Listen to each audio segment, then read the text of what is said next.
right, welcome back. Apparently we're 111 days out, and that equates to like just a little bit under 16 weeks. And for the past 4 days, I didn't step into the gym once. You know, I did my cardio, I got my steps in, I followed my diet, but I did not train at all. And I'm currently running a push-pull leg split, so I'm training each body part just about twice a week, taking one rest day, but solid 4 days, no gym. And let me tell you, my mental health was in the absolute worst position it's been in a while. You know, it was garbage. And I think obviously not going to the gym played a huge part in that. Because, you know, that's my escape for the day. It's 2 hours where I can just really tune everything out, get out of my head, stop overthinking. And since I am somebody who overthinks, when I don't have that distraction, it does drive me a little bit crazy. And I've been trying to really, you know, get a hold of that and like not have to use the gym as that outlet. You know, I think when you have full control over your thoughts and everything that's going on in your mind, that gives you a power that not a lot of people have. But we're making do, you know. If I gotta go to the gym to get something out, we're going to the gym to get something out. But I've got a chest day today, and something that's like universal across all bodybuilding, you know, men's physique, classic, you know, even the big guys, open bodybuilders, 212, whatever it is, they have these massive upper bodies, you know, extremely large chests, fat shoulders, and a thick upper back. So I think one of the main goals for today is to really I just really want to feel everything. You know, I might not go heavy, I might go heavy, but I just want to have a super good lift. Like, I want to leave the gym feeling the most pumped that I've ever felt in my life. And this is going to help for sure. If you don't have a solid pre-workout stack, try some different things out, but this is what works for me. So it's pretty much all pump products and then a little bit of caffeine. We've got half a scoop of essential pre-workout, 1 scoop of pump 2, 2 servings of the liquid glycerol. I absolutely love that stuff. It's so good. Then we have the lemon lime fuel, which is pretty much like a carb powder. But this, shit went everywhere. But this will get me right for the entire session. It'll get me nice and pumped up. I'll have energy throughout the entire session, and I'll leave the gym feeling that pump still. So that's what the goal is for today. But before we get into the gym, there is something that I wanted to mention. You know, I've never been a religious person my entire life. You know, I never went to church on Sundays. I never went to any study group. I never read the Bible. I was never even around a group of people or a family that was like heavily devoted to a religion. But recently, there's been a lot of stuff in my life that's been kind of pulling me in that direction. I feel like there's too many coincidences to like try to overlook it. So I've been trying to get more attuned with that and get a little bit more comfortable with it. And don't get me wrong, since I am new to it, I do still hold some doubts. I'm not fully there yet, but something that I heard, it was a podcast there was 2 very intelligent people. I don't remember their names at all, but they were discussing the legitimacy of God. And by no means am I gonna make religion my personality, but I just thought this was super interesting because it tails off into another thought that I had about, you know, just self-belief and believing. But they use the example of whether or not their reality was real. And, you know, they were sitting in a podcast room and they were discussing, you know, is current time something that is real to me or real to you? And since they could consciously experience what they were going through in the moment, they believed that it was real. So I believe it was Exodus 3:14. Moses asked God who he is, and God says, I am. And it pretty much just, you know, it alludes to him being this presence that's always there. You don't have to see it. It doesn't have to be shown to you. It's just always it's an eternal presence for anybody who believes it. I think there's a huge correlation between having the ability to manifest something and then actually coming into fruition. So, you know, if you're able to see it and believe it, then you can make that your life, your reality. You can make that real for you. But if you're unable to picture something happening for you, if you're stuck in this mindset where you're unable to grow or unable to get out of the current situation that you're in, you're always going to stay there because you don't know anything else. You don't have this reality where anything could be different for you, so you don't even try. But with that small belief, you know, this can happen for me.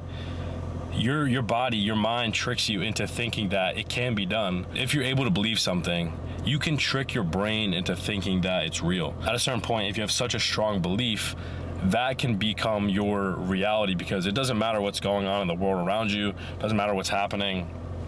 You're gonna make whatever you're thinking into a real experience. So if there's one thing that you can do to better yourself today, tomorrow, whatever it is, start believing in yourself.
Temptation's a super powerful thing. You know, my ego wants me to throw a bunch of weight on the bar, do 6 to 8 reps, get a nice little confidence boost, and call it a day, but we're not doing that today. Be intentional about this lift. I'm dropping the weight a little bit, sticking between that like 12 to 15 rep range, 10 to 15, 12 to 15 rep range, just because I want those last few reps to be like absolute grinders. You know, every single cookie cutter program you see is going to tell you to do 3 sets of 10 or 4 sets of 10, but in my opinion, I think 2 sets of true failure will get you so much farther than that basic workout program. So if you work out with somebody, you can really push yourself on those last few reps, but if you don't, which I'm training solo today, I'm just gonna drop the weight, and you know, it'll allow me to get 1 or 2 more than I typically would on a heavier lift. You know, when you go a bit heavier, those last few reps get a bit sketchy, but if you go lighter, obviously it's not that bad. But overall, really good chest day so far. Feeling really good. Mental is so much better, bro. It's fucking night and day different. You know, I think I just missed the gym for real. Like, I'm in here just about 6 days a week, really fucking busting my ass, or like, at least I think I am. Just training super hard. And I think I just needed that. You know, if you're in some sort of like weird spot in your life and you don't have a gym, try working out. You know, I think it'll help you a lot. And if you haven't been in the gym, get to the fucking gym.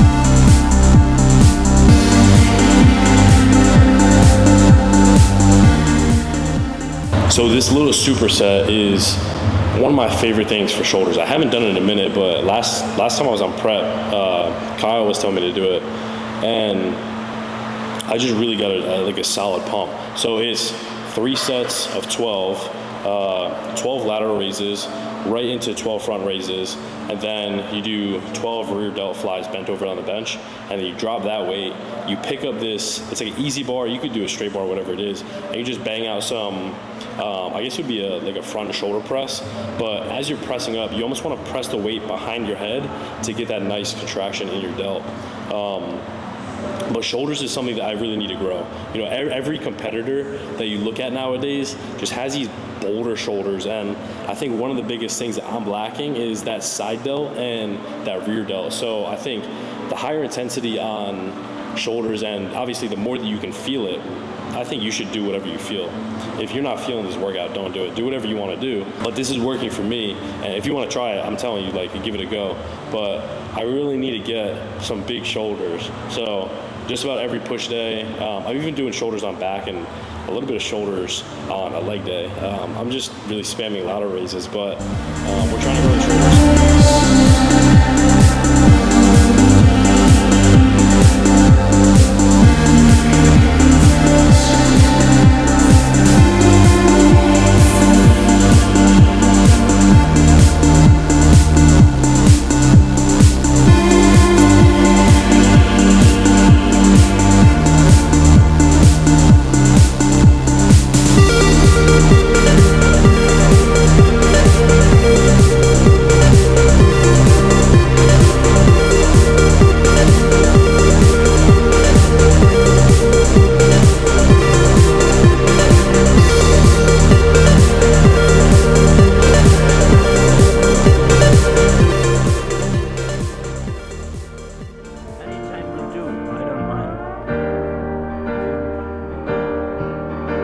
Should I be afraid of dying? There's no reason for it. You gotta go sometime.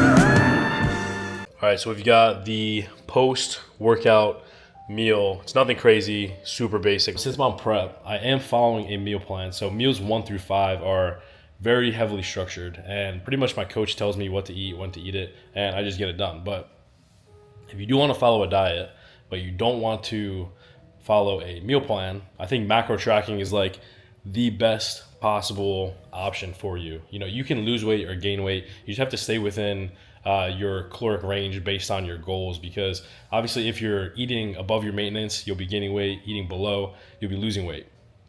And theoretically, you can eat a pizza, a steak, a bagel, donuts, whatever it is throughout your entire day, and you could either gain or lose weight based on the amount that you're eating. Obviously, that's not the healthiest thing in the long run, but you'll still be able to eat the foods that you want to eat by macro tracking.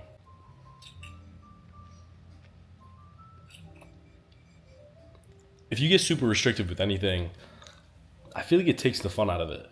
You know, anything in life, but specifically diet, training, anything bodybuilding related. If your day-to-day starts to feel more like a job and it feels less like a hobby and something that you enjoy, and it starts to get tedious, I think you should reevaluate where you're at in your life. You know, a lot of people watching this video, a lot of people that follow me are between that 18 to 30-year-old range. And if you're not die-hard bodybuilder, like one day you want to be Mr. Olympia, I think you should give yourself a little bit of leeway, cut yourself a little bit of slack, and enjoy life. Because 18 to 30 is your prime years. I know beyond 30 is fantastic too, but right now you don't really have anything tying you down. A lot of people are just moving out of their parents' house. They're starting their own lives. They're becoming like adults, and half of them don't even know what they like. So if bodybuilding is preventing you from living life, you know, bodybuilding isn't everything. Even for top bodybuilders in the world, you know, at the end of the day, there's going to be a point in time where bodybuilding can't be their personality anymore. And a lot of people go through a really hard time when they have to give that up. So I feel like going into your adult years, if you're able to figure out who you are and even find out if bodybuilding is for you, I think that's fantastic. Like, you should be going out, hanging out with friends, having game nights, or going to see a movie, or getting some shitty food. You should be doing that like all the time. I think it's super important to, you know, prioritize what's important to you. But I think if you miss out on life, there's gonna be a lot. What the fuck was that? There's gonna be a lot that you regret when you're older. So just live your fucking life. That's what's gonna keep you going every single day. Is that you truly wake up and you enjoy what you're doing. But I just finished up the meal. Absolutely delicious. Have the same thing every single day. And I'm not sick of it just yet. I'm sure I will be, but not yet. But thank you for watching. If you're not already, click the subscribe button. Subscribe to me. I'm trying to hit 100K. I think we're at like 90 something right now. So subscribe, like, comment, and I will see you in the next video. But before I go, make sure you prioritize yourself this week. Do things that make you happy. Don't give a shit about other people's opinions, and just live your life how you want to live it.